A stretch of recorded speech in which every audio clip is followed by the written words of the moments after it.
peace, big love, big blessings, even bigger living, everything that comes with it and everything in between. You are tuned in to Thinking Out Loud with Samuel David. It's just a conversation. Thinking Out Loud is a place of empathy, accountability, reflection, safe space, right? Recognizing where we are, where we're headed, and where we've been, while also bringing those around us closer to those around us, right? But enough about that. Today I got a special guest. And I love to say all guests are special, but I got a special guest. He is the founder of STEM Music. He is an R&B gospel. I don't want to just say artist. Like, what is a bigger word? I'm gonna find a bigger word to put on it. He has a powerful voice. You can catch him singing national anthems from here to Kansas City. Appeared on the Sunday's Best. He is just an all-around dope individual, dope talent, and a great friend of mine. Today I have Mr. Moye III. What's up, man? I'm so happy to be here. And I'm glad you're here. You're doing your thing. He's doing his thing, y'all. So support, listen to the podcast. But yeah, and a good friend, somebody we've gotten to connect in the past in like little vignettes, I would call it. 100%. Where we're not talking all the time, but we've been able to like connect, and you've always been real, a supporter, a safe place, and a dope, amazing artist. I received that. My family and people in my life still talk about the verse on "I Can't Breathe" all the time. Yeah. Like grandma was praying for me. That line, like my dad will randomly say that line. Word. Like we love, man. I'm so grateful for that moment, because that you were the only person. Like when I say, I'm like, oh gosh, I just feel like I got to do something as an artist. You know, George Floyd is murdered. And I don't think a Facebook post or an Instagram or a tweet or something, I'm like, I feel like I need to do more. I mean, because at the time, things were so heavy. And I just remember like, you're an artist, Roye. You're a songwriter. What do artists do in moments like this? We create art. And we try to showcase how people feel and what our community is going through. And, you know, I started writing the song, creating it. And I was like, I just don't see myself on a second verse. I think I want a rapper, because rap, hip hop music has been the backbone of messaging, of revolt, 100%, of protest, of standing up, you know. And so I'm like, I need a rapper, and literally the only person that came to my mind was you. Wow. And I know multiple rappers. For sure. But I was like, the way that he finesses the lines, the lyrics, the cadence, the voice, the quality, the intuitiveness, the thought of it, the wordplay. I mean, all the things, and then when you making this about me? I'm just saying. And so when I listened to when you got on it and you said yes, like, I mean, so quick, you're like, let's do it. And everybody, Corey, everybody who came together to make that happen, we did that in like 3 weeks. Yeah, 100%. I don't think I've ever made a song like that quick with multiple people. And yeah, man, listening to your verse, like I said, family, friends, people always like bring that up, like. It sounds exactly how I wanted it to, like how I imagined it in my head when I thought of you. So big ups to you. Man. Big ups to you. You know, we got to give our flowers now. You know what I'm saying? And, okay, now go I'll ahead. Take them. Oh man, Roye done showed up, made my show about me when we here to talk about you. For real. But no, I think that's definitely that was a great spark to our relationship, right? Yes. Like, and our friendship, man, because it was a time of vulnerability, honesty, transparency, right? A lot of things going on in the world. Yes. And as Black men, right, it gave us another voice, right? And it sparked more conversation, right? Which I love. We might jump into some of that. But I love to ask everybody when they come to the show, if you've caught episodes of the show, and if you have, then you know the first question that I love to ask. And the first question I love to ask is, how is your spirit? How is my spirit? I love that question, first of all, because it takes you in, which I know that's what you that's you the do. goal, right? You're an amazing person who does that. Right here, live in this moment, as we record this podcast, my spirit, it is well. It is well with my soul, and I say that because I'm reminded daily that at the time of this recording, I'm 8 months into being a full-time entrepreneur with my own small business, which happens to be teaching the next generation about science, technology, engineering, and math. But more than that, music, like using music to do that. And that was a lifelong dream of like, I just want to do music full time. And that doesn't mean it doesn't come with struggles and hardships and ups and downs, but it's like, I'm like, wow, God, like I actually am doing this. I'm actually getting an opportunity to like throw the kitchen sink at it. I also think in my love life, being gay and that being a new part of my life, I am currently right now as we record this, 32 years old, about to be 33, came out publicly at 30, came out to myself at 28 years old. And so right around that pandemic time, right around 2020 is when everything kind of like shifted for me. And so I say my spirit, it is well, because I'm in a place in life where I am just learning how to love me more. I'm feeling more comfortable in my skin. And specifically as it comes to dating, I'm just like, 2025 has introduced a new version of Roye, which is like less. I'm a romantic person. I'm a lover of love, like a sappy like lover of. I love love. I love relationships. You're a Cancer. Yes. Okay. Big emotions. I'm gonna cry about everything. Sad, happy, joyful. I'm just gonna cry, and so a lot of times that's got me into trouble though of like going too fast or like committing or connecting, and because we want commitment and stuff like that, but like, is the other person giving the same thing? 100%. Is that energy being reciprocated? And so I love my spirit as well, because I love that I'm in a place, one, loving myself like in all of my fullness, like really, really loving myself, but at the same time, like understanding what standards I have and what boundaries I have now when it comes to dating. And so that's an amazing part. And I just ran a half marathon, so I'm also like, that was hard. Yeah. But I'm so grateful. So I don't know, I'm just in a place of gratitude, of like, man, I'm really living my dreams. I'm putting good things into the world, whether it be music, whether it be energy. I'm hosting shows in Wichita and other places, whether award shows or different things like that, and getting to like, one of the things I love the most is taking care of a crowd. Okay. So I do love singing and performing, but a part of that is like taking care of a crowd. So a couple of years ago, I kind of zeroed in on like, I really, really enjoy being in front of a crowd, not just to sing, but to do other things, to host, to teach, to sing, to, instruct, or whatever the case may be. And it's because I love to take care of a crowd. So now with hosting, which was not something on the bingo card, I'm really beginning to enjoy. So all that to say, like, I'm just in a space of like doing 5 million things. Yes, still have the struggles. Yes, still have the frustrations, but currently just like, man, God, thank you. Ooh. Gratitude, loving yourself, man, just so many things you just said right there, I think are such powerful, right? Affirmations, recognition, right? Reflections. That's why I love that question. Yeah. Right. And I normally just shut the heck up when I ask the question, right? Because again, it gives you room to really open up and recognize where you are, right? And I love to hear that about your spirit. And it's wild you mentioned, you was 28 when you came out to yourself. Yeah. And I remember we had a conversation at Corey's studio, right? That's what I was talking about, some of the transparency and just the way our relationship started. And I was like, word.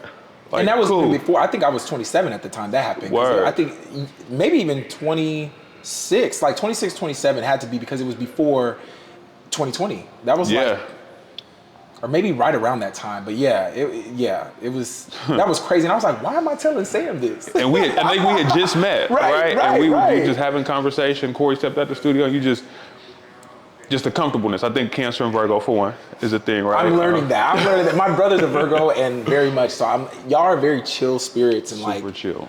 I don't know, but you have always, because we see, if you're in Wichita and you do music, or if you're in Wichita and you're involved in the community, both of us are, you see people, right? Yeah. So even from afar, I'm like, you just have an energy of the way you carry yourself that's solid.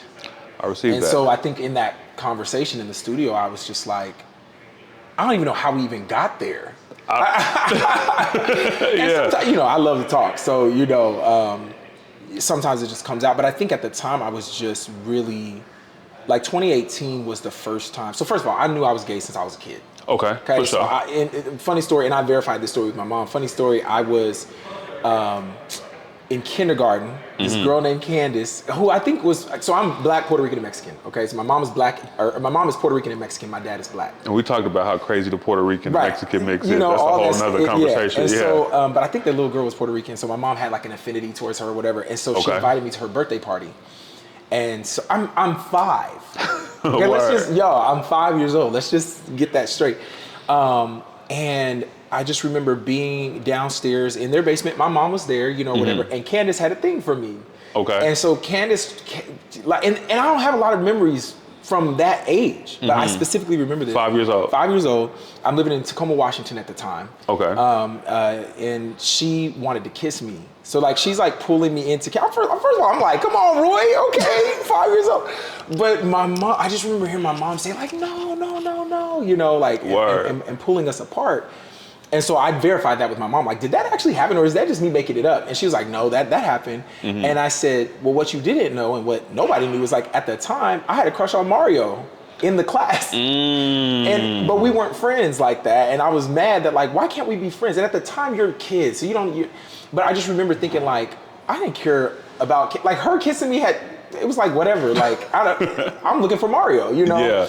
And so that's 5 years old. So that's the earliest memory I have of like knowing like, no, you're gay. But of course the society, the world, all that stuff. So in 2018, it was like, I think I had an intern. I was in a gospel group at the time. And there was just a lot of stuff going on. And these feelings were just coming up and it was just getting stronger and stronger to where I'm like, yo, I know you're trying to push this down, but you may have to acknowledge it. But I'm like, I can't acknowledge it, you know? And at this point too, I think what's important for the audience, and some people may know this already who are watching, who are a part of your audience is, I was a full-blown gospel artist at the time. 100%. So, you know, it's like, I definitely can't address this. So I remember telling my sister, because it was getting to a place where it was starting to get dark. Because I'm like, how do you solve this? How do you make this stop? How do you change this?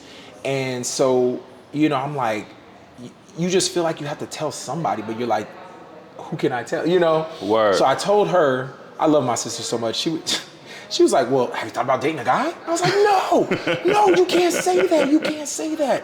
You need to tell me that it's wrong or what. I was so mad at her at that time, but my sister is such a free spirit. She's always been that. So your confliction. Oh, I was so mad at her. yourself, you were wanting her to say something completely. I wanted her you didn't want her to affirm you. You wanted to be held accountable. Wow. I wanted her to hold me accountable and say, no, that's not the way of God. Like you need to, you know, follow him. Hi. Oh my gosh, random, good to see you. We're just filming a podcast. That's it.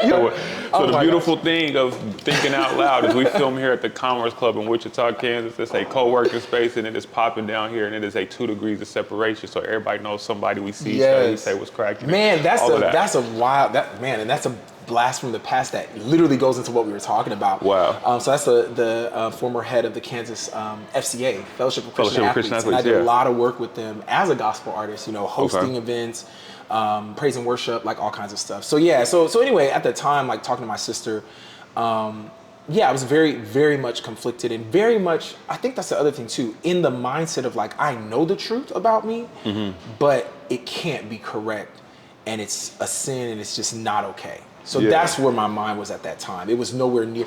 And that's the other thing too. Everybody's story is different. Yeah. Just in life in general, but like people coming out in the LGBTQ plus community, like every story is different. But what I have found is a lot of people explore when they're in middle school, in high school, just like a regular, any kid, like it explores.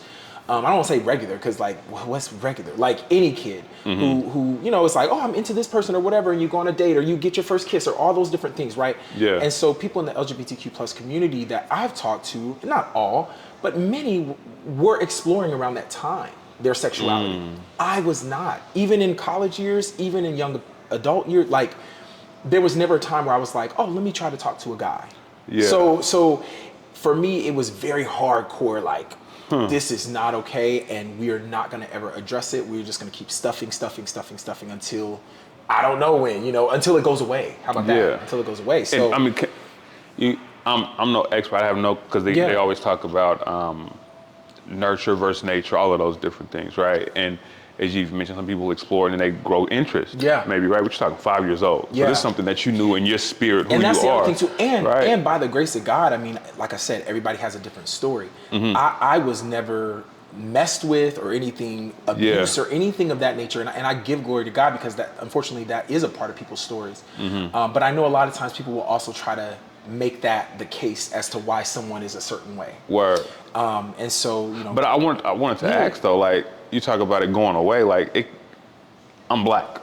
Right? Like, that is just, that's part of me. Yeah. I can't wake up tomorrow and be like, I don't want to be black today. Right. Right? So it sounds like yours is a nature. Yeah. Right? Like, and you recognize I would that. say that. I would 100% say, Right. and even with people who disagree with me religiously or whatever, and I get it, because trust me, like I said, I was on the total other side of like, this is not okay. I don't care what you say. I don't care what you show me, what research. I don't care. It's not okay. Right. It's a sin. It's not okay. And now I'm on the other side of like, no, I don't believe it's a sin. I believe this is my truth. Now, I do believe that there are ways you can still try to live life to honor God's way of living life. And I do still believe in scripture and all of that. But I don't look at myself as like, you sinner because you're gay. And I tell people oftentimes who may not agree with me, the truth shall set you free. Regardless if you believe it or not, I'm attracted to guys. That's just, it is what it is. That's the fact. Yeah. That's the fact. Now, of course, in the faith, there are a lot of people in the Christian faith who will say, okay, we're okay with that fact. It's just, what do you do after that? Do you actually pursue a relationship with a guy? Do you that's where then it gets into sin for them. And so, See, and that's where I struggle. And we don't got to spend too much more time here. But that's where I struggle, because I'm like, no sin is greater than the next. No sin is less than the next, right? And didn't he die for all of it? Yeah. You know but what I think sometimes like that can even be challenging for LGBTQ plus community members and people in that community, because sometimes, and I'm not even talking about you specifically in this moment, but sometimes when people do say stuff like that, it's like, well, didn't Jesus die for our sins? So like, it's all good, where it still makes it seem like you are a living sin because of who you are. I'm tracking. And so sometimes that's even like, I have a lot of understanding and grace because, like I said, I came from that world. Praise and worship leader, number 2 in the church at the time of the smaller church that I was praise and worship leader in. Every Sunday morning, who do they see first? Roye, in front of everybody. You know what I mean? So I have a little bit more of a, I don't know if to say nuance, but I have an understanding of where the faith community comes from. I don't necessarily agree with everything, but I understand more than maybe the typical LGBTQ plus person. That makes sense. Because of my background in the faith and in ministry, not just being a Christian, but someone who is doing the work on the front lines, traveling as a gospel artist regionally, So the statement I made could even turn somebody away if they're not ironed in their faith. I track just that. Because I see that. Because when people go like, well, he died for all our sins, so like it's everybody's sins, and everybody wants to put sin on a different level, but it's like, dang, like the person I am is the sin, like, wow, like the way that I live, or if I have a husband or a partner, like, you know what I'm saying? So that kind of can be a challenging thing too. And like I said, and I get why people say that. I understand that. So I felt like I was hitting on something when I said it, but I totally get it now, right? It's like, you identifying me as living in. That's part of my identity now, and it's like, no, that's not the case. It's like being black back in the day as a slave, right? And by the way, I used to get questions about that all the time, and it actually has kind of been a thing that has helped me in my journey of faith, being gay now and being open and out. Because people used to ask all the time, like, what about when I was doing praise and worship, or I'd be in the airport with the Jesus shirt on or whatever. It's like, well, what about slavery? Like, and I'd be like, well, you still got to trust in God and stuff like that. And no, I acknowledge it. And So my viewpoint is still the same in the sense that, like, it was wrong and it's not okay. But there are scriptures in the Bible that do reference slaves obey your masters and other things. And yes, people talk about the difference between chattel slavery and servitude slavery and all the different things. But at the end of the day, it was used to make sure slaves stayed in their place, right? And all this stuff. And so I think in the same vein, it allows me to explore the text in a different way when it comes to homosexuality and how that wasn't even a word until the 70s or whatever in the Bible. Like, just different things that when you go down that path and start looking into it, which I had to go on that journey for myself. But it just kind of makes me pause and say, yeah. And by the way, I've always been this way, but it's even more stronger now. Like, I used to have some friends who were black, and they'd be like, oh, no, but you gotta, trust God and all these things, which I agree with. God that's my guy. I can't go a day, without him. But it's like, if there wasn't a Martin Luther King Jr., or if there wasn't a Malcolm X, or if there, and I just use those because they're the largest, figures that a lot of people think of. But even just the most simplest person, the mom who said, no, I'm going to protest today. According to the gospel or the Bible, like, that's not okay. Like, you need to just fall in line. So I always, back then, like 2016, 2017, I always be telling them, like, yo, like, I get it, and there's things that we need to follow, but like, there's, if we just followed the script back then, we wouldn't be where we are right now. You and I, as black, me, black and Latino, like sitting here right now, having the freedoms that we have, if people didn't stand up and do something that was contradictory to what the text was saying at that time and still says right now, today. Yeah. So, I just... There's a horrible joke that I won't say out loud, but there's a horrible joke that I've heard that actually like goes into that. But it's like, without going into the full context, a dude goes to hell in 2020s, and he's explaining why he's down there. And there's a dude that's been in hell for forever, and he's like, "What are you down here for?" And he's like, "Oh, I ate a ham sandwich." Right? Yeah. And it's like, yo. Yeah. And I think maybe to like just bring it back up to the surface. For me, in my faith, it's like I believe in Jesus, 100%. and God is my everything, and it doesn't make me, I don't look at myself as perfect or whatever, but it's like I had to do a lot of work to get to a place of, okay, we can still go on this journey of life together, because God's just been in my life since I was a young kid. The Holy Spirit, like before I knew what that voice was. I mean, at the same age, 5, 6, 7, he's just been there, the covering, the anointing, no, you're chosen, Roye. And I'd be like, oh, I don't want this response. Hearing his voice. Yeah. We get into other topics in this podcast conversation where you'll hear some faith stories where it's like, no, that was literally God either protecting or telling me something or this direction, that direction. So he's always been in my life. And so then getting to a place where I'm coming out to myself and acknowledging this and being like, I can't talk to him no more. That was the darkest moment of my life, April of 2020. Darkest moment of my life, because I had never, the way I'm talking to you is the way I talk to God. Well, I do respect a reverence for God. So, our Father I do respect that. But I'll be talking to God, come on now, what we doing? Listen. I want to do this, let me do it. He like, no, wait. That's how I'm talking to him. Same. And so to be in April of 2020 and really conflicted and just like, I want to embrace this side of me, which is all of me that I've really been pushing down for all of my life. But I can't do that according to you, God. And okay, so this means I need to maybe back away from you. And man, I don't recommend that to anybody. That's tough. And so through a difficult up and down journey, first of all, he never left me, which I released a song called Never Left Me because of that. Word. Which didn't get a lot of fanfare, not a lot of people even really know that song, but I recorded that song to just acknowledge, like, man, God, thank you for never leaving me in that space that I was in. And like, I couldn't even pray. Wow. And the only thing I prayed was protect me. That was the only thing. And he protected me, like, through everything. And what I learned is like, devil, you can't have me. Yeah. And I told God, I said, we are just going to go on this journey together. I don't know. I'm still trying to figure it out. But what I do know is I cannot do life without you. So we just going to have to figure it out together, and you will be in my life. Yeah. And that was that. And we've been doing that ever since, of just like going on that journey. And that's the other thing too about like the LGBTQ plus community. I've met so many people who actually reference God or tell me, because God just be oozing out of me, because that's just my guy. That's just. Well, you pour out everything that's inside you. And so so people will hear me reference that, and they, it's kind of like, what? How are you so close to God when that's such an those worlds are not supposed to be mixed? But funny enough, I will always hear, or oftentimes I will hear them say like, yeah, I used to have a relationship with God, but it's not, it's been, and so sometimes I look up and I'm like, is that a part of this, God?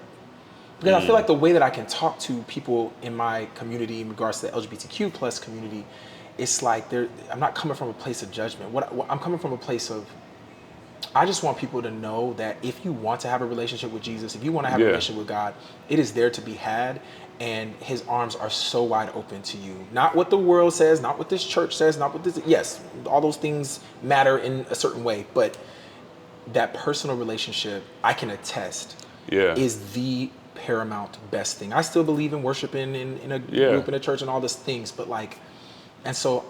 I can only imagine and from lived experience too, right? Like I think a push against a relationship with God either comes from a lack of belief, a struggle with belief, or internal shame. Yeah. Right, an Yeah. internal feeling of like, no, I can't pull up on God like Yeah, this. I can't I can't. God, like, bro, pull up. pull up. Grab a seat. Yes, I got some Right. food for you. You feel me? You Like, know, we so good here. We I good here. love having those conversations because I feel like it allows them to open that door in a way that maybe they never considered. And it's For not sure. even about like, okay, let me lead you to Jesus in that moment. It's literally just like, no, I'm just talking about a story or something that happened, and God is always involved. Yeah. And just like, yeah, if you want access, you can have access. And I love that. yeah, so. So what hearing all of that, and that's just a small piece of where we gonna go today, Yeah. right? But I love your transparency. I love your honesty, and you just mentioned like you're in a space now where you love yourself. Yes. Right, and that's a perfect segue to my next segment, right? Which is a room full of mirrors. And what I love about a room full of mirrors, right? Imagine you in this room full of mirrors by yourself. Your blind spots are covered, right, from both sides, because you see your side view, you see your front view, you see behind you.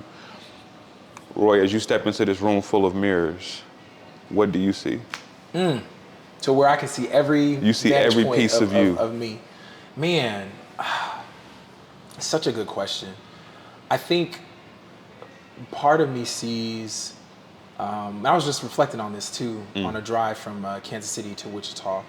Like part of me sees someone that I'm so proud of, who has really gone on the journey to do the work to heal. Yeah. In that mirror, in those mirrors, I see a 32-year-old, but I also see a 12-year-old. I see a 15-year-old, a 20-year-old, and I see myself kind of telling them like, hey, you were doing the best that you could. You really were doing the best that you could at that time. And don't worry. Even though I'm, in the present, like I'm looking back telling them, don't worry, it's gonna get better. It's gonna get better. You will find your freedom. You will find purpose. I think I'm also though seeing the vulnerable sides of like, am I doing what I'm supposed to be doing? Which I am like 100% sure, like, yes, I am.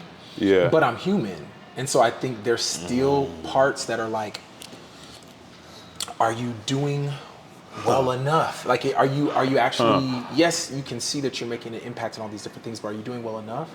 I also think in that room, I'm looking at someone who wants love so desperately, but doesn't want to just try to accept any version of that love. Okay. It needs to be the right version, and so there's probably some angles of like frustration where I see like, come on, God, like I got so much love to give. What we doing? Yeah. But I'm also like, man, there's so much more growth that you need to do, so much more self-discovery. So I think part of it is being proud, because I look at myself now and I'm like, dude, you have been through it. I mean, there's so much stuff that I've gone through in life that is very under wraps, like that not a lot of people have seen, that I've had to navigate. And so to be where I am now today is just like, it's a blessing from God. But I also see the person who is maybe a little scared or a little fearful of like, oh, you really jumped. You really doing this entrepreneurship thing. Yeah. Are you sure? Did you take too big of a bite? Or someone who's still maybe worried about, oh my gosh, but most of my following was built in the gospel community, and now I'm gay and I'm out, and as much as I'm free now and I am living my life as like, I'm just living my life, I'm not gonna be worried about what people think. There is still a worry because I'm human. There is For still sure. like, oh, what are they gonna think? If I want to do this or that. Yeah. I gotta pause that because that's something I hear often, especially entrepreneurs, with anybody who's transparent, revealing themselves in these spaces as well, right? How much care do you have for the people, right? That you like, yo, I don't care what they think, but what are they gonna think? How much care do you have about their thoughts in general? Yeah. And do you genuinely feel like how they feel about you will make you change? Right? Like, if that makes sense. Like, that's something I always wonder. It's wild because I think even before I came out, I was always still a person who was like, nah, like growing up, partly because I didn't have the money. So let's be real. I'm always a realist too. I really try to be real. Like, let's not front in front of the cameras. Word. Like, I'm not about to get the Jordans like everybody else. Well, partly because you couldn't afford the $300, $400, $500 Jordans, Roye. Okay. But the other part too was like, I don't want to have the same shoe as everybody in the school. So I always have been that person who's like, no, okay, just because everybody's doing this doesn't mean I want to do it the same way. So there has always been a part of me that's been like, no, I want to do what I want to do. In a respectful way, right? Because I'm a rule follower, the goody two shoes kid or whatever. But I always had that in me. So I think the blessing is I do have a healthy balance of it. I don't feel like I'm ever like, oh no, I'm crippled by, it's like, nah, like if I need to do something, and the phrase I live by in life, which I've said on so many different interviews and podcasts, is do what you can with what you have right where you are. I genuinely live by that. And so even though I may not have what somebody else has or whatever, it's like, no, don't let that stop you. And maybe not doing it at the highest level or whatever, like don't let that stop you either. You just gotta, like recently I filmed the first episode of the STEM Music Show. Because so many people are like, you should create a STEM Music Show for kids. We're tired of Miss Rachel, we're tired, people saying all this stuff. And I remember, so I just recorded it. The lighting wasn't good. I missed a couple things. The memory card, you know how it is. Listen, one-man show, I get it. Look, stuff be doing, and so I'm like, Roye, just post it. Just post it. And so once again, it's that healthy balance of like, okay, there may be some critiques of like, we can barely see you in this video, Roye. Yeah. The kids want to see you. Or maybe you could have added words, that come up on the screen. And so it's like, we'll do it next time. There's episode 2. Something that I think is lost on generations, I think lost in the digital age, is the journey. Yes. And the appreciation of the journey, right? Like allowing folks in to see like, oh, all right, I've been rocking with him since his lighting was horrible. Now look at me on the, like, you know what I mean? And the transparency in that is so powerful, right? Because it's the human side of it. It is. And sometimes like, I'm talking about this, the music show, but like so with kids, like, sometimes it's like, was the energy good?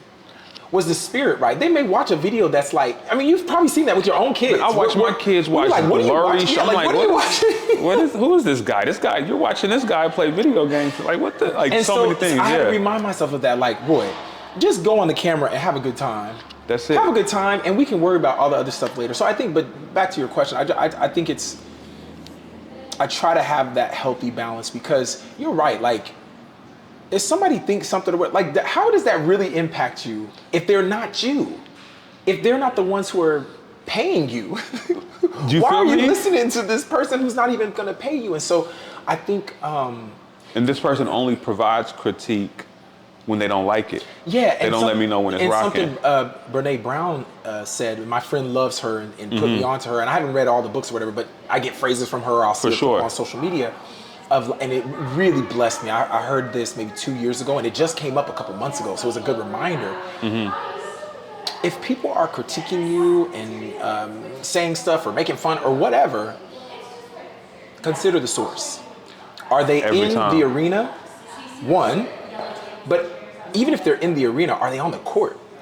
Come on. Are they in the arena and they're just on the bench? And like, there's levels to this. So it's like, that really helps me too. Like, you not filming a one-man STEM music show. So not that anybody said anything bad, but I'm just saying in that example, like you're not, or anything else, like you're not running on the track. So yeah, someone caught me at the finish line, track and field. We was talking about that earlier. Somebody caught me right at the finish line, and man, my team lost that relay. But you're not on the track. So you may be in the stands like, run faster, push your arms, why are you, Come on. And so that really helps me too. It's like, I love Brene Brown for saying that. Yeah. It's like, if you're not in the arena, then fam, what are we? And sometimes we have to remind ourselves about that. It's real. No, I got like a mindset to, I feel like, just a thought of mine, right? I feel like married men specifically, may be the most happily married, may be the most confident people in the world, because I have to have the most difficult conversations at home, the most realest conversations at home with the person that matters to me more than any of this does. Yes. So I'm good. Yeah. Right? If I can have it at home and walk away unscathed, there's not much that you can say that's gonna make me feel a certain way. Like I might take in consideration, like you said, the source, right? Okay, so this person's done photography, filmography, videography, done a podcast. Okay, I appreciate that insight, right? But other than that, like, fam, go Jay-Z's quote. I love it. And what you eat don't make me shit. Yeah. Right? Yeah. Like, respectfully. And like to your point too, like I'm not married, but my best friend we've been friends for now 15 years. Word. Whew. And she's an introvert. I'm an Okay. extrovert. And all those things in between. And we joke now at this age, like we like a married couple. We always say like if we end up being in committed relationships, whoever that partner is, they need to thank us. So like her partner would need to thank me, and my partner would need to thank her because of the work we've done in a very like marriage type of way with each other. From the communication styles of like, she's an introvert. I like to, as y'all are seeing, I like to talk and chat and blah, blah, blah, like nonstop. And so just that balance, or like thought, I love the depth of her thought, which is something I appreciate about you. But I have this gifting of like, if I have an idea, let's go do it. Not in paralysis of like, can I do it? Like, so we have these, we're like yin and yang. Balance. And so oh man, we've had to push through. We've had to, oh man, it's been hard. But I would not change it for the world. And to your point, it's like her voice and people like her are the voices that really matter. Even when I was coming out to the world and posting on social media, and yes, I was nervous that day, September of 2022. I remember thinking, well, I've already told my family, I've already told, and although my parents weren't really fully on board or whatever, it was like, I already know what the people that matter to me in my life, what they think. So really, if anybody pops off online, I really don't care. If I gotta block somebody, I have to block somebody. Because at the end of the day, it's like, everybody else who matters to me, like 90% of them were like, we got you, Roye, we don't care. Even people who didn't agree with the stance, they were like, no, we still love you. We still support you. So, I think that's such a good thing too. It's like, it's real. So, and not only that, try to surround, this is advice to people out there, like try to surround yourself with people who will not only give you love, but who will critique you in a loving way. And who you can trust to not be yes people. That's 100%. One thing I love.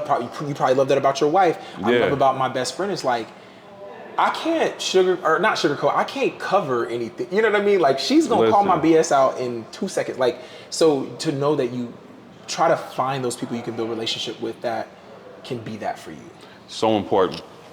Ooh, so important. So listen, what I love about Thinking Out Loud is we go all over the place, which you're already seeing, right? I love it because I'm a conversationalist. We go wherever.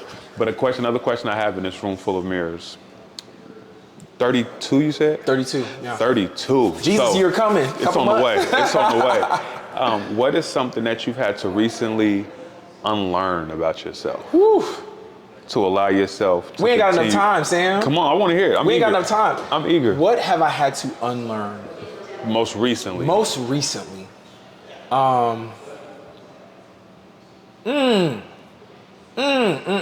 I'm not trying to be buzzword or in the current climate and culture of like, there's a lot of dating clips going around and stuff like that. But it's just the most recent thing. No, I'm gonna clip this part up. I'm glad you queued it up. I get to clip it up. I get relationship and LGBTQ plus. I'm going viral. Yeah.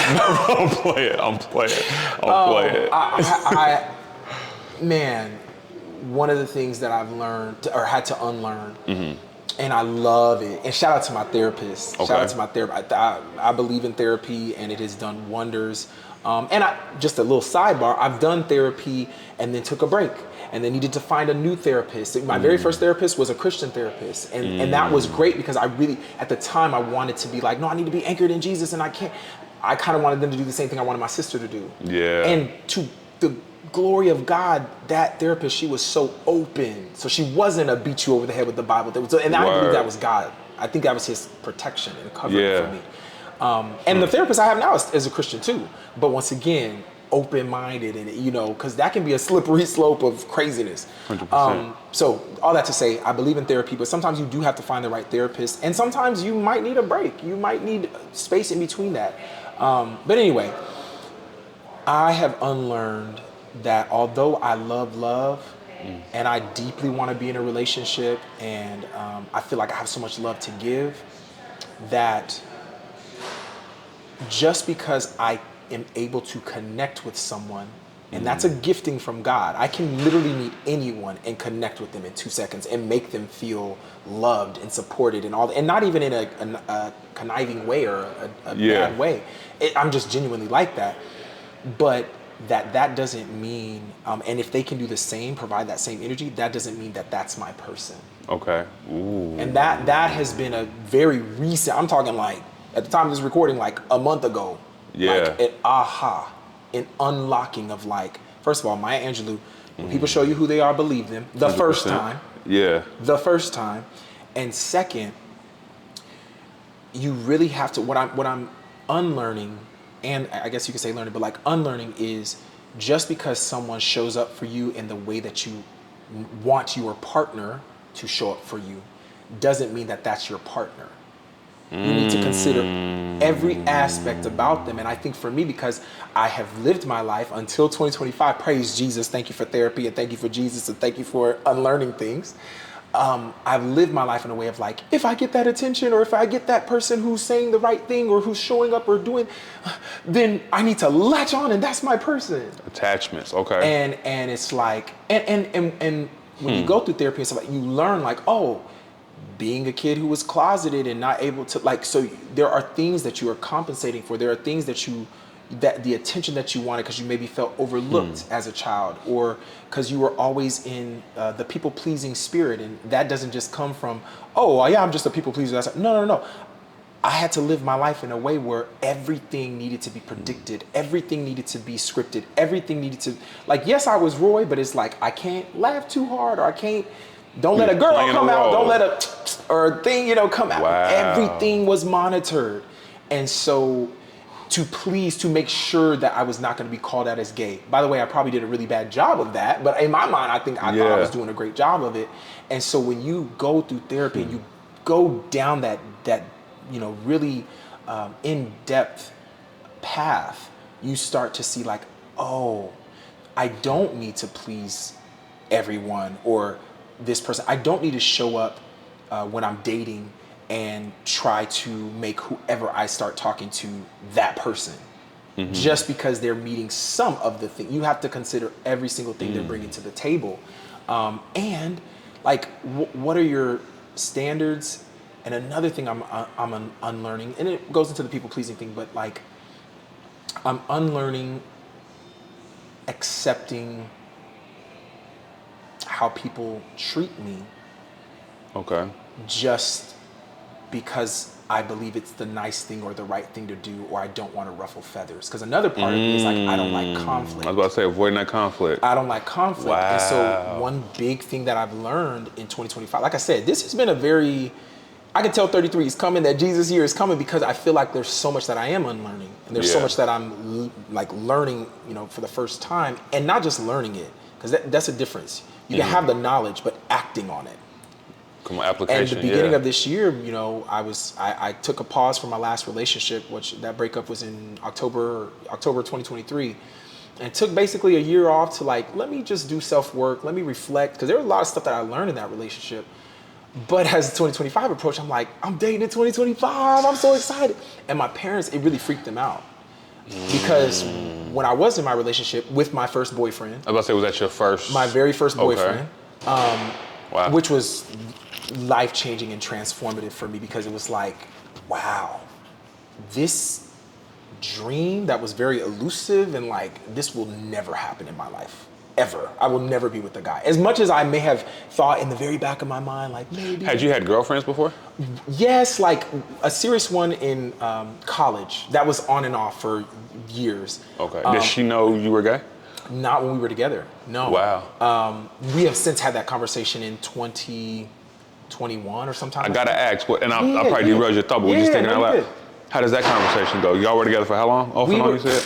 We never made it past 5 months. Gay? No, but that's a clip. No, but we never made it past 5 months, and so it was like 5 months, and then I think I broke up. Then 5 months, a year later, and then she broke up, and then a nice period of time, and then we were older, so maybe 3 years had gone by, and so it was like, okay, we're a little older now. Maybe we've learned, we've grown, and now I'm a gospel artist. I believe at the time, because I think it was 2017.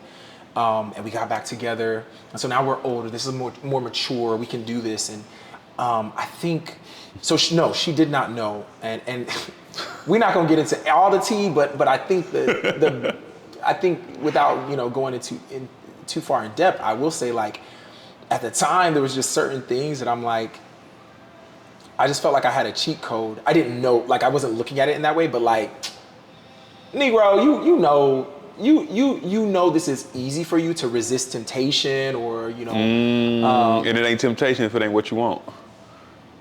Ooh, that's a bar. if you don't like seafood like me, I don't like seafood. If somebody put shrimp and lobster in front of me, I'm cool. I'm chilling. Facts. You know, it's like when people go on a fast or whatever, and it's like, oh, you got to fast or whatever, and then there people smell food and they're like, oh my God, it's so hard, I want to eat. Like if it's seafood in front of me, I'm cool, cause but chicken tenders, yeah, it's a wrap.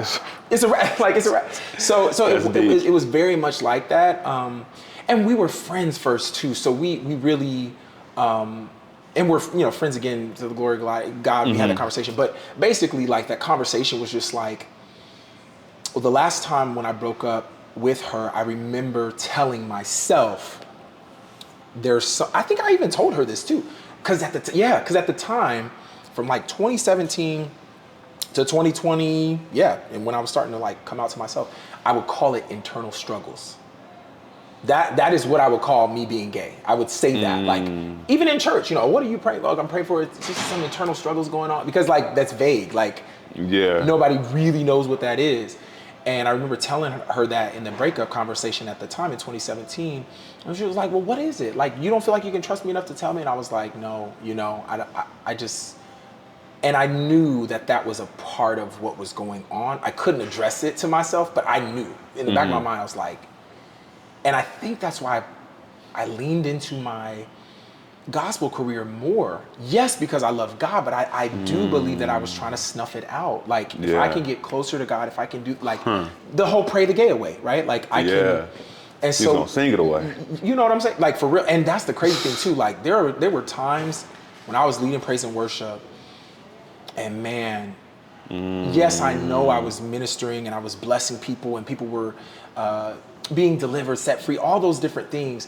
But a lot of times it was out of the crushing of, like, I was singing those notes out of the struggle and the pain of like, this is not going away. And, so yeah, woof. Ooh, so I'm gonna park that one because I want to get back to that one. But I also want to go back to your first boyfriend. Yes.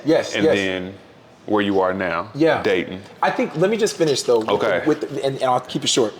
When we had the conversation, me and my girlfriend ex from college in 2021 or whatever it was, we talked from like 6 p.m. to 5 a.m. We shut down a restaurant, then we went and parked in the parking lot, and we talked about everything. And she apologized for certain things, like relationship things. Like there was, just relationship stuff.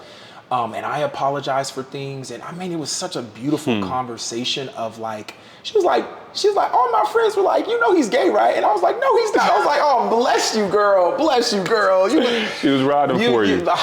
Man.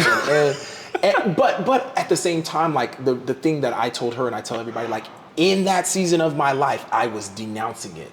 So it wasn't like I claimed gay. I never explored with anybody. Even in college, I never did anything with a guy or anything. So it wasn't like, because sometimes these guys be out here DL and doing stuff, and then they're still trying to be in a. That was not my story. My story was like, I believe this is wrong. This is a sin, and I'm trusting God that God's going to take it out of me. That's where I was internally.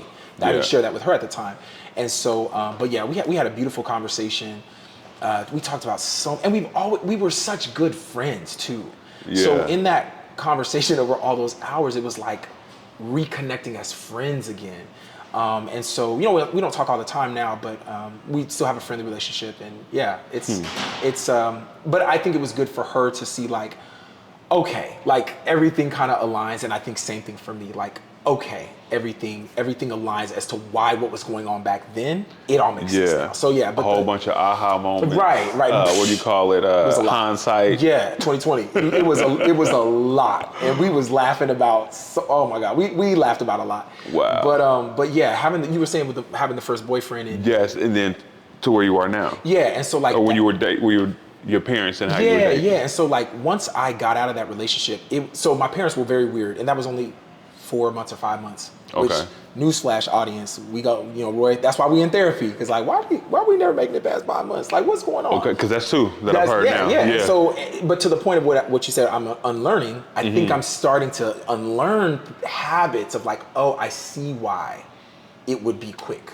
Because you're just grabbing onto something quickly because you want love so bad and you love love. Yeah. Instead of like finding the real thing that actually can go the distance, that actually does matter. Doesn't mean you're not gonna have struggles or arguments or growth and stuff like that, but that to me is what's going to make the difference. That makes sense. But my parents, they were acting very weird when I was in that relationship. They never met my boyfriend or anything like that. Okay. I live in Wichita, they live in the Kansas City area, Raytown, so like, Gotcha.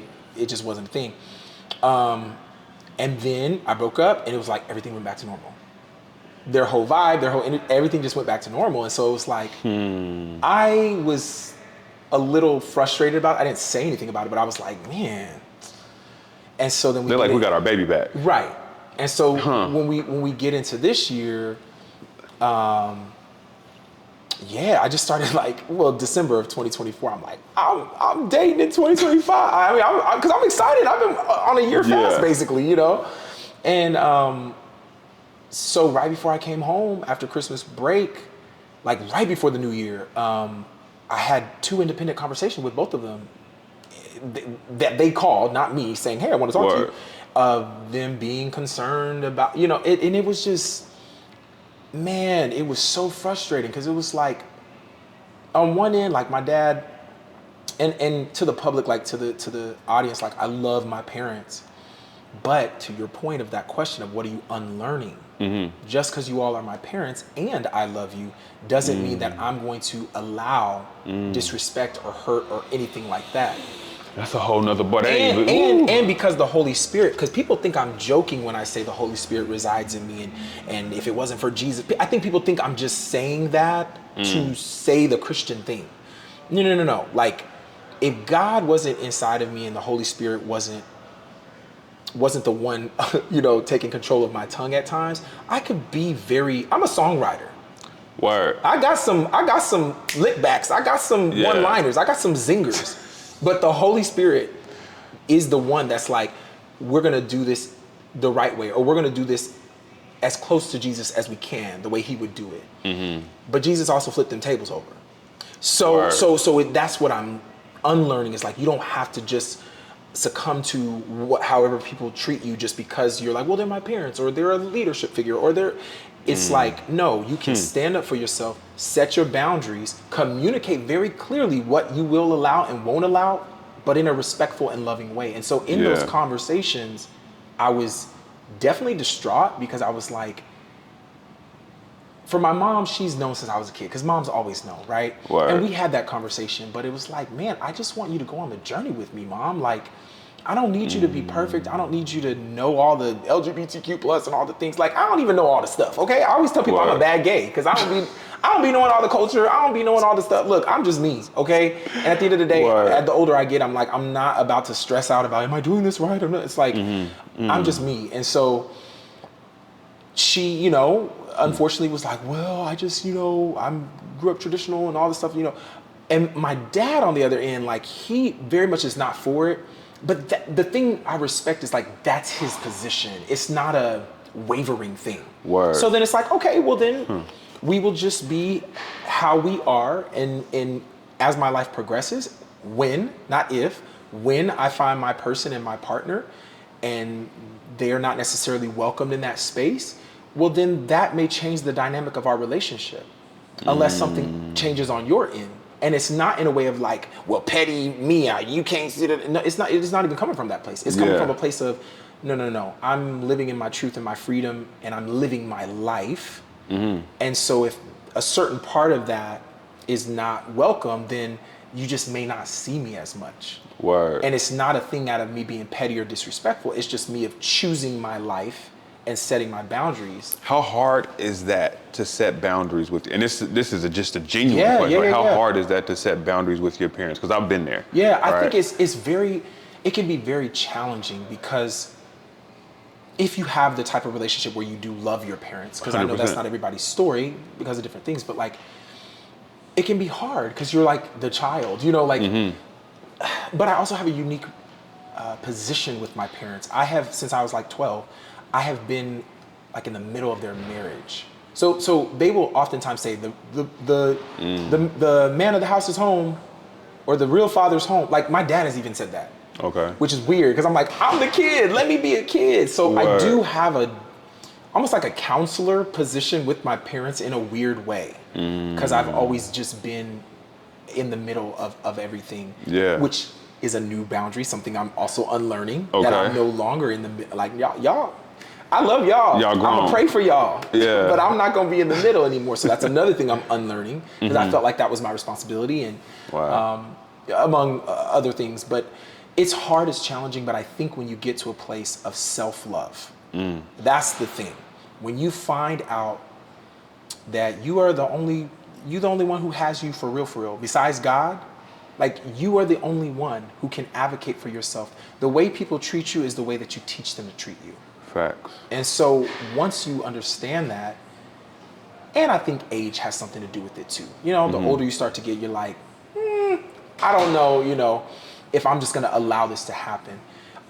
And so it can be challenging, but it's also very rewarding in the sense of, now you know where I stand. And I'm a big person on in-person communication, if possible. I hate texting. I hate calling. Like, I need to feel your energy. I need to see your and facial especially expression. in these types of conversations about setting Yeah. boundaries and stuff like that. I don't want to do that through a text. I don't want to do it. And specifically with my father, it was just like, no, I want you to hear it straight from me.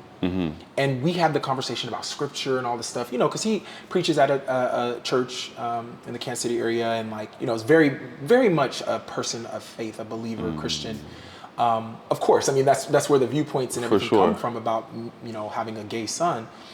But I remember saying, like, in that conversation, we will not have this conversation ever again. Because I wanted to give him, and some people from the LGBTQ plus community are like, no, Roy, don't give him the light of day to say what he wants to say. But see, that's the Jesus and Holy Spirit in me. Grace. Give somebody a chance to share their perspective. 100%. Okay, you got to share your perspective, but we will never have this conversation again. And I even visually like got up from my chair and like walked out the front door and was like, if this is brought up, this is what you will see. And I did it twice. Because once again, I'm really big on like, I want you to see. And it wasn't like some slam the door or whatever. It was just, I wanted him to be very clear in understanding that this is my boundary. And as much as you believe God is telling you that you need to speak to me, once again, I come from that world. So I understand when people feel like, God told me to tell you. Word. God is instructing me. When someone feels that deeply inside, it's very hard for them to be like, I'm just going to skip out on God and not follow and not be obedient. Yeah, unless they're trying to use that as a weapon. Right. But some people genuinely be thinking like, you know, and so because I have that perspective, and not everybody has that perspective, I'm able to be like, no, I can see where you're coming from. But my boundary is this. We talked about it. You got to talk about all the clobber passages and all this stuff. And I even told him in that conversation, I said, I want you to know that I'm allowing this conversation to happen. Because if I really didn't want to have this conversation, I wouldn't have it. Word. And I want you to know that it's not because I'm so good, it's because God is so good that we are even able to talk the way we're talking. I'm not cussing you out, I'm not yelling at you, I'm not screaming at you, but it's Jesus. Like, it literally is Jesus, the reason why I'm able to sit here and have this conversation where I feel persecuted in a sense, where I feel like, man, I just want to be fully accepted in that way, you know, from your father, right? Yeah. And then but for my father, like I said, he has never changed or wavered in what he has believed or said. So for me, I can accept that. Right. It's not what I want, but I can accept this. My mother, on the other hand, has been like, I've known, you know, your whole life and da-da-da-da. And it's like, okay, but you're saying traditional, you grew up traditional, you know, like many of our parents, like, but I didn't fully receive that from her, because she's never been this like staunch, like, no, this is so wrong or whatever. And so I was just like, and not only that, we are very close. I'm July 15th, she's July 9th. We have been close since, literally since birth. Yeah. And so it was kind of, that one stung more. As much as conversations with my father can sting and be like, oof, a blow or whatever, like for my mom, it's just like, but you know me, and I know you, and I've been your therapist since I was 12, and like what are we doing? And so it kind of got to a point where I was just like, once again, it was hard. In a weird way, I felt like a parent, or how God does us sometimes, of like, this gonna hurt me more than you. You know, your parent used to say that. You like, how is me getting a whooping gonna hurt you more than it hurts me? But I kind of had it like where I was like, you know, we gonna need some space for you to reflect on it. And I remember at the beginning of this year, I sang for the ice skating competition in town in Wichita at the end of January. And you know, my parents would come to different music events that I do and stuff like that. And my sister came in town, and we watched all these, you know, we watched the ice skaters compete, and then she stayed for me to sing. And she told my parents that I was singing. I did not, because I didn't want them to know, because I was feeling the type of way, right? Yeah. And I remember my mom called and said, you know, I'm off that weekend. Can we come, you know, come and see it? And I said no. And I've never said no. How'd that feel telling them no? It was hard. It was very hard. And like I said, that feeling of like, this hurts me more than it hurts you. Yeah. But it was about, and I didn't say, no, you can't come. So, you know what I'm saying? Like, it's how you say things. And I believe that's the gifting the Holy Spirit has given me. But you were standing on business. But yeah, I was like, I said, no, I wanna be able to do that performance and know that I'm just fully me, and I'm comfortable, and I said, and I need space. Like, I actually said that I needed space. Yeah. So I really mean that. And I think at that point, it really became real for her, of like, oh, and by the way, we had this moment in our relationship before. Surprise, surprise, when I became a gospel artist. Because I grew up in a cult church. Okay. Oh, And wow, so layers. That's what I call it, a cult church. I don't know if it's officially a cult, but that's what it was growing up. And so when I became a gospel artist in 2016, it was like, oh no, you're going in the same footsteps as your father. Your name is literally the same as your father. Roye Nelson Moye III, you're the third, he's the second. And you're gonna turn into this crazy church cult person, you know, like, because that's what we grew up in. So when that decision was made, which you would think anybody else would be like, oh my gosh, like, he's gonna be a gospel artist, and he's really diving into his faith. We had a couple months where I remember saying, and I didn't have as much agency at the time, but I remember saying, well, I just have to show her that I'm not gonna be some crazy church, I'm still gonna be myself. It's just, I'm a gospel artist. And so this, you know, fast forward these years later, I remember saying, I said, we've been here before. Yeah. I said, but I'm gonna leave it up to you to, you know, to go on that personal journey. And I visited for something I had to sing, and I had to drive right back to Wichita. And I remember she was like, I want to talk to you. And long story short, we ended up talking, and she was like, yeah, you know, I prayed about it, and it's one of the special prayers, but basically like, I surrender and you know, the things that I can't control, and I can't remember the name of it right now. Is this Serenity? It's Serenity. Remember The Serenity. Thank you. The Serenity prayer. Sure. You know, grant me the things that I can't control. All that stuff. And I thought, and she said, she said, and I'm gonna pray for the courage to, like, just be more open, and to. I mean, it was. I was so proud of her in that moment, because it was like, yeah, like, choose me. Why? Like choose me. Was that 12-year-old Roye talking? Yeah, because we even said that in that conversation of like, Mom, I've been there for you this entire time. Yeah. And I'm not even trying to like talk about crazy stuff. It's just like, just go on the journey with me. Just be open to going on the journey. And to my mom's credit, and this past Mother's Day was very special for me, because it was like, and I was tired too. I was like, oh, am I about to go to Kansas City again? But because of the choice that she made, it was like, no, I'm going to show up, because, and I even wrote in her card, like, thank you for choosing to go on the journey. You know, the other day, we ended up having a conversation about a guy that I was talking to, and I like cried on my way home to Wichita, because it was like that was a dream. Like I always wanted to talk to my mom about that, and so I'm so proud of her, and I'm so grateful that she may not understand everything. No parent ever will. Right. But it's like, she's going on the journey, and what it showed me as well is when you set those boundaries, it doesn't mean that everyone's gonna come around and whatever, but people know where that boundary is. And you start to teach people how to treat you. So yeah. Ooh. I love it. Listen, what's really dope, Roy, is this wasn't even a conversation I was planning to have, Yeah, right? yeah. But I love, again, your transparency, your vulnerability, your honesty, man, because it's just, I think it's a conversation that I'm hopeful is fruitful for you, but I also know somebody watching this is going to be like, man, they're going to have the courage. They're going to have the power. They're going to be inspired to walk in their truth. Man, you were mentioning, you said it with the singing at the ice skating, and you kind of mentioned the flip of that, not performing, singing in church, right? So you mentioned at church, you were singing, and it was like just heavy conviction, like. One time there was a gay couple in church. Word. And they were holding hands, and they were worshiping, and I remember I was singing like for the rooftops. I mean, I was just, and a part of it was rage.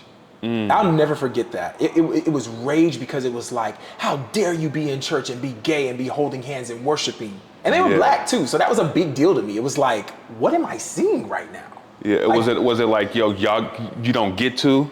Like you don't get to show up like this? I can't. It was both. It was both. It was like, you should not be in here, right? It was that side of my brain, like, you should not be in here holding hands, doing that, this is not right. And then the other side was like, that's all I ever want. Yeah. Like that, I can't believe I'm seeing this, like, wow, like, oh man. So it was this split thing. Wow. And the rage that I was in, which people would just be like, oh, he's going in. And yes, I am going in because I'm also connected with the song, and I also am aware, and that's the thing about us as humans, as I get older, we are so multifaceted. We are not, people want to make it black and white, and we are just it's not monolithic. It's so gray. It's so great. So in that same moment, I'm worshiping God because I'm like, God, get me through this moment. I didn't know I was going to walk out onto the platform and see this. That's a shock. That's like, and so I'm like, God, get me through this. Help me to, still be faithful in what I'm supposed to be doing. But then I'm also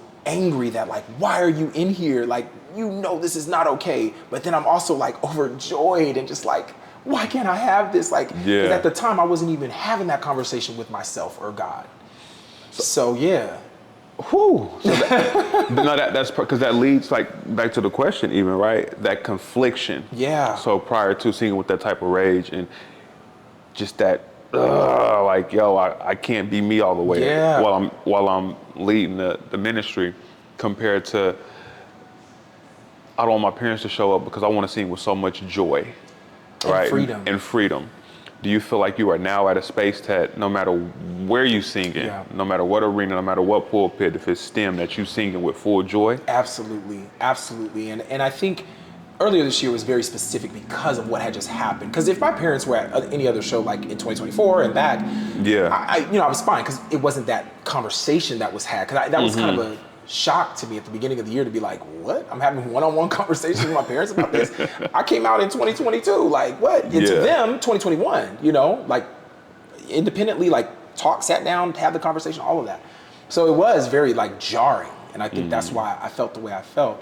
But yes, Angie, which I think you know her too. Angie Bertha, yes indeed, that's great people. My sister, she was actually, we were singing together at the ice skating event, but I auditioned for her 2022 or something like that for the Forum Theater. She was one of the judges, and I sang "A Change Is Gonna Come." And there's a line at the end. First of all, I love that song. Sam Cooke, we all love that song, but like there's a line at the end of the song that says, "There were times that I thought I couldn't last for long, but now I know I'm able to carry on. It's been a long time coming, but I know a change is gonna come."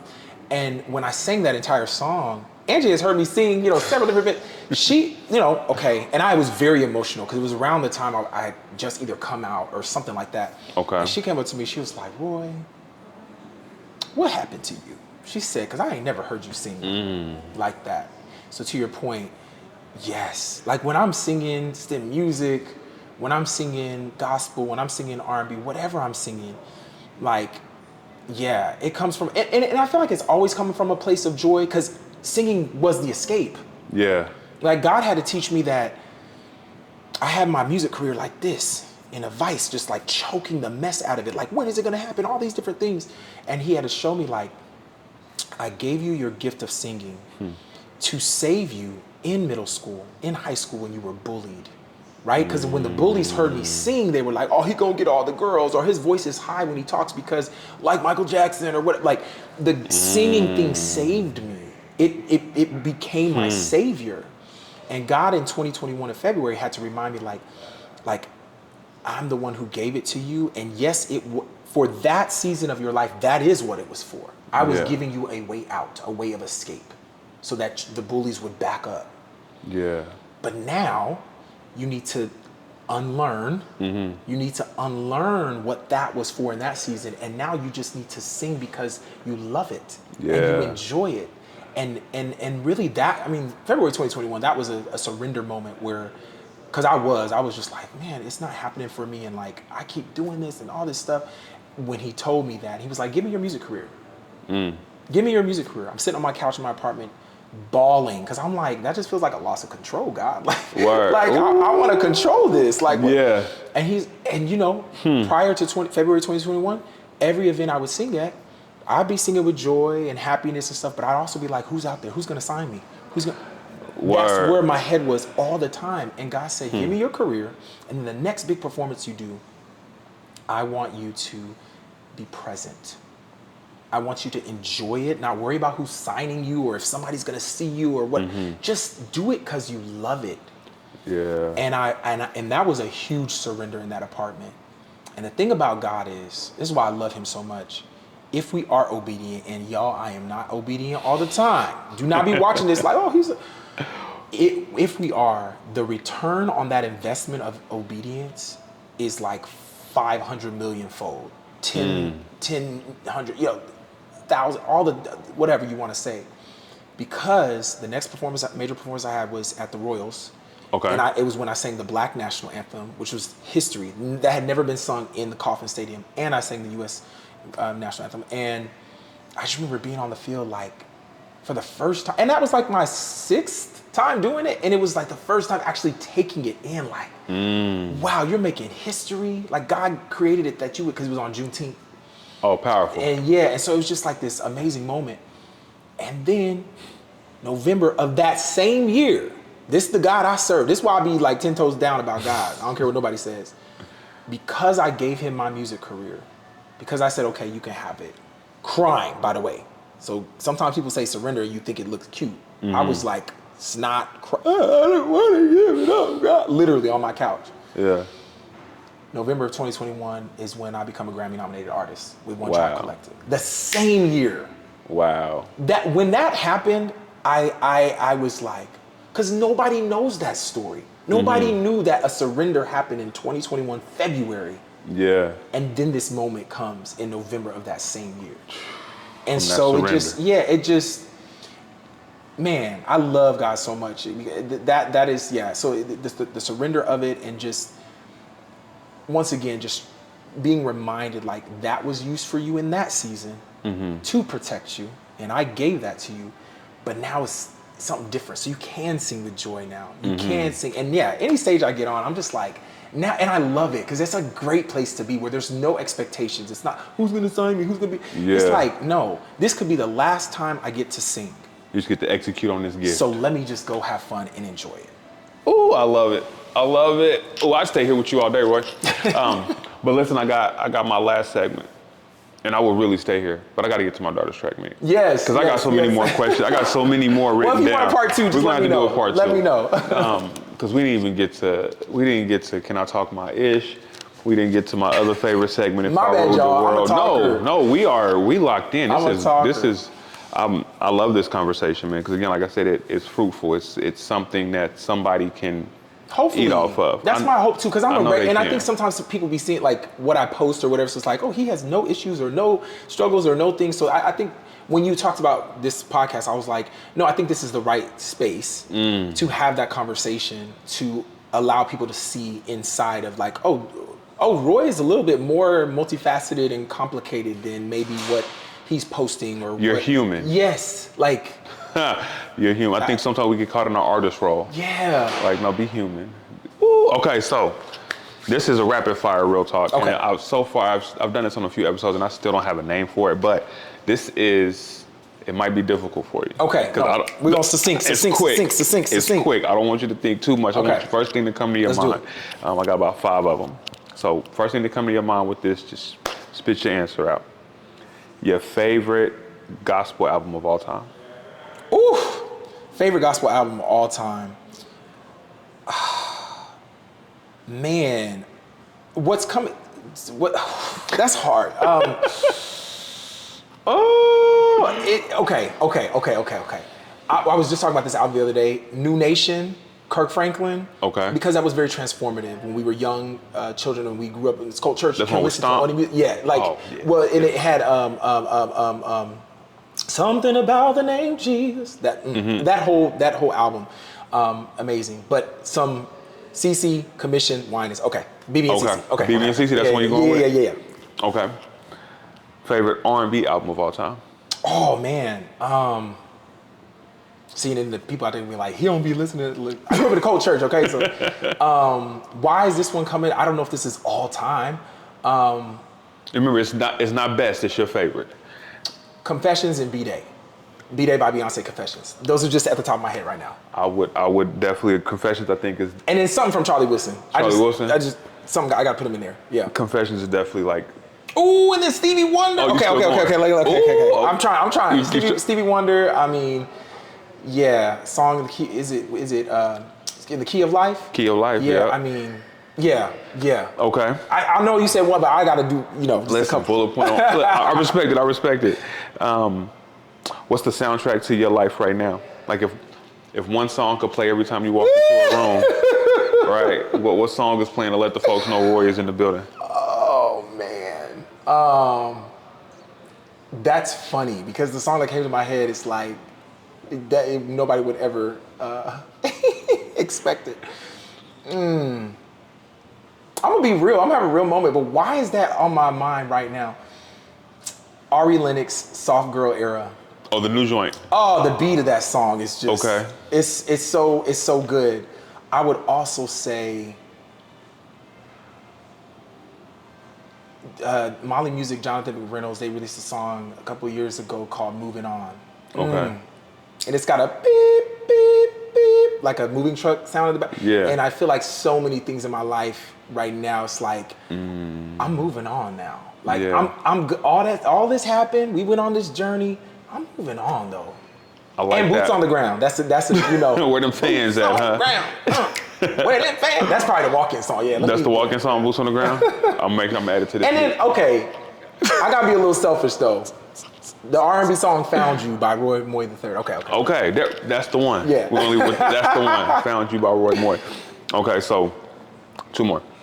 What is the most underrated STEM discipline? Underrated. That's a great question.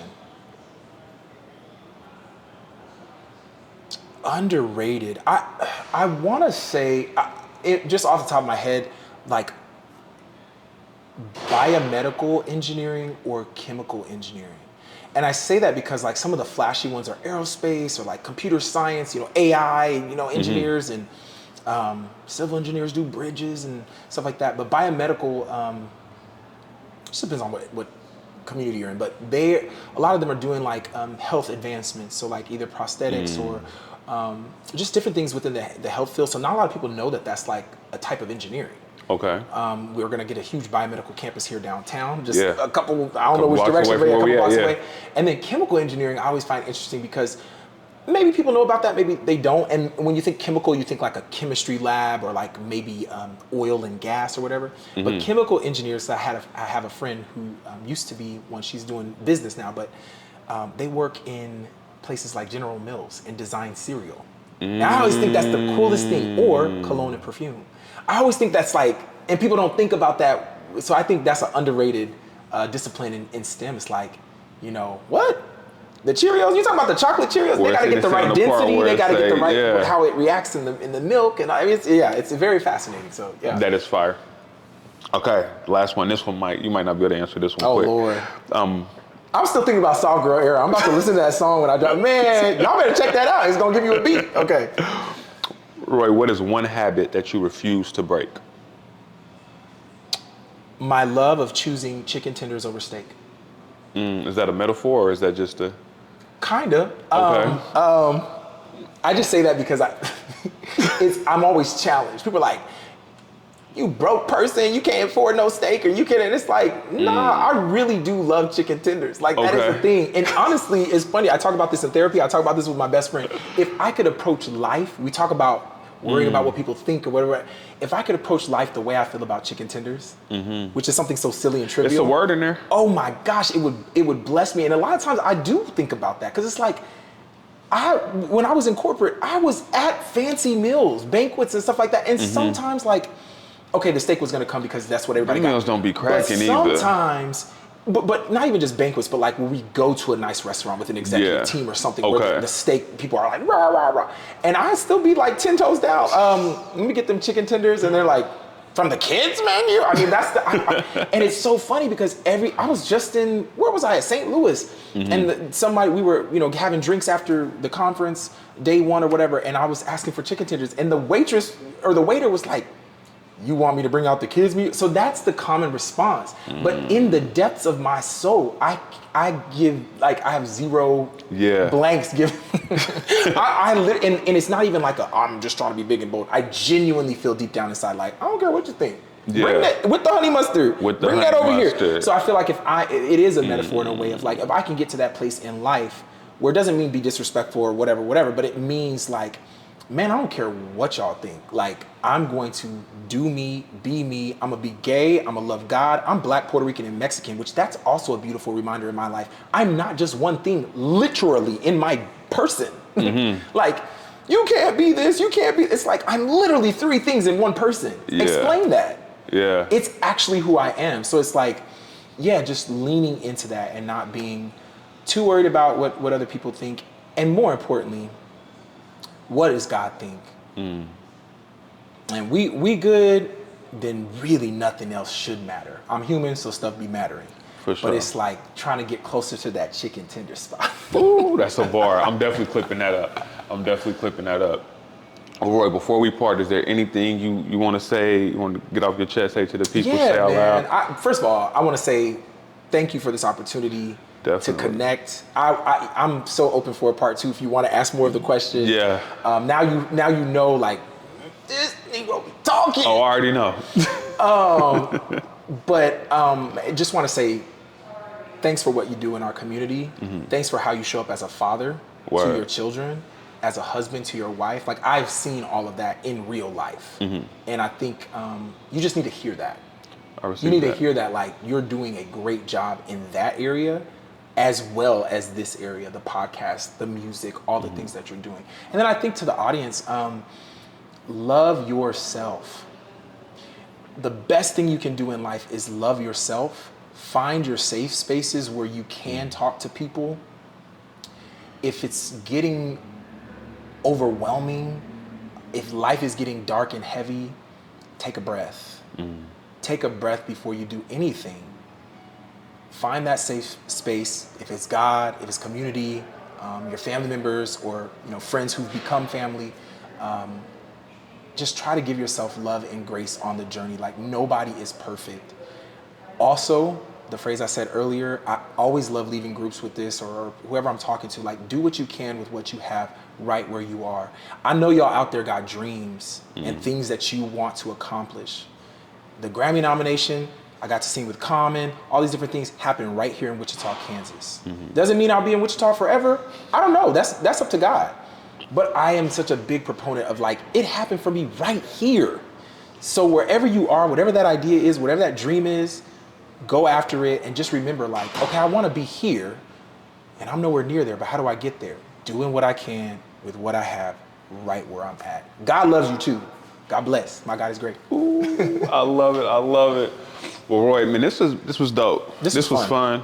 Are you still the words out on me? I could talk to you literally like we could just do this for like a whole day. Just all day, right? But man, I'm not only prayerful but also confident and hopeful that everything that's yours continues to meet you halfway. That you continue to be the best version of you. You continue to spread that love that you're spreading. Yeah. Right.